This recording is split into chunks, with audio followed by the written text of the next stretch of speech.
I'm going to tell you why requiring ID to vote gets into some dicey territory.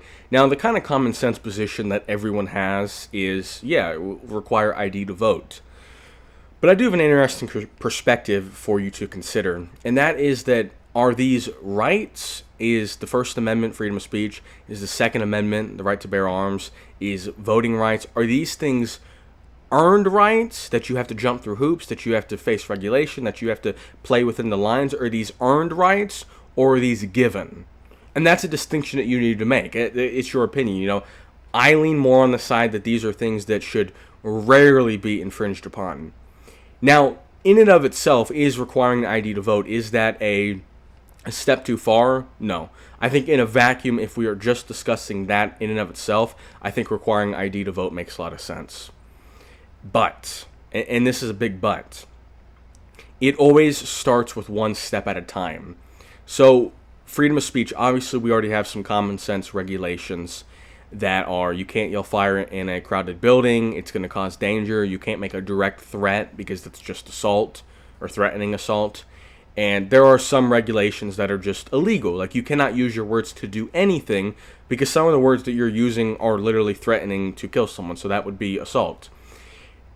And also the yelling fire in a burning building, that's causing havoc, and we, as a populace, we've agreed that, that's probably not a great idea. But now that because we added those regulations in, which I do believe makes sense, now we have taken the next step, and people have said, okay, well, hate speech. And you might even agree with hate speech laws. You might think that you shouldn't be able to say anything that's racist, or sexist, or homophobic, or xenophobic, or whatever ones I'm leaving out. That might even be your position, that those things should be criminalized. But now we run into another issue, and that is, well, who decides what is too far? Is any racist joke, is that worthy of jail time? And you might laugh at that. People are being arrested for hate speech in Europe right now. A lot of people within the United States believe hate speech should be criminalized. So I don't think it's this too far out thing. It's like, I think that's a serious problem because, number one, what is the specific parameters? Is it anytime anyone gets offended, now you're getting arrested because you made a joke?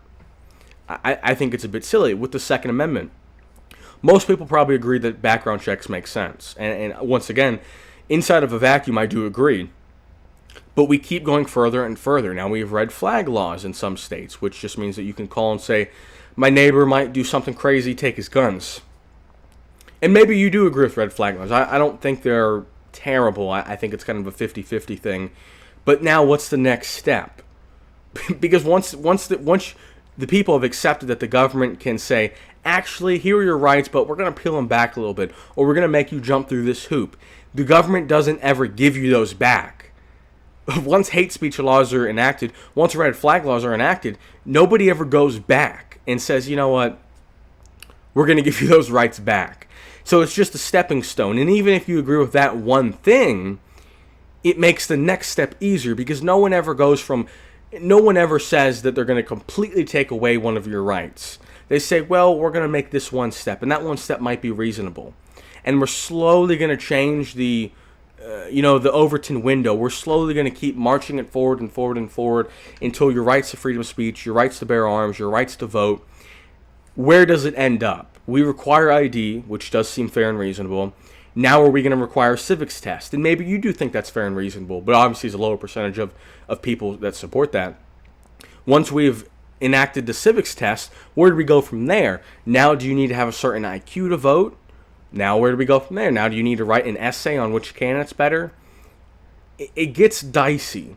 And it really is something that you need to think about before you just say that red flag laws are great, hate speech laws are great, voter ID laws are great. Those things might be fine on its own if we just voted on that and the laws were going to just be in quicksand. Nothing is going to move forward or backwards. But that's never how it works. If you give them a little bit of leeway, they're just going to keep pushing and pushing and pushing. Obviously, every government wants maximal control over decisions that they can get away with. That just is an obvious thing. It's like someone that owns a company. They want maximal control over their employees. And the more power the employees give to the owner of the business, the more they're going to take. And it's going to be slow over time.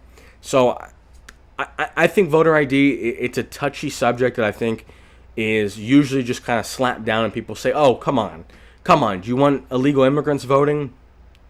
And honestly, I think specifically with this, I think both sides are lying quite a bit. Look, Democrats will say that, it's hurting minorities because they can't get IDs. What? Minorities can't. What does that even? I don't even. When people say that, I don't even know what that means.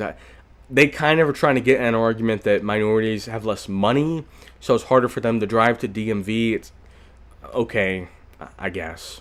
And Republicans say that we've got 50 million illegal immigrants swinging elections. Number one, Republicans have won 2 out of 3 last elections, so I guess the illegals are voting for Republicans.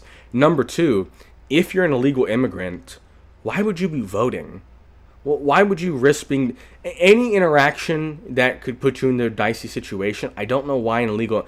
I'm sure it's happened before. I'm not saying that no illegal immigrants have ever voted, but the fact that people think that millions of illegal immigrants are voting, it's like, you think they're risking being sent back? I mean, illegal immigrants stay under the radar. I don't think they're busting into voting booths trying to swing elections. It's kind of laughable to me. But drop your opinions down in the comments if you think it should be mandated.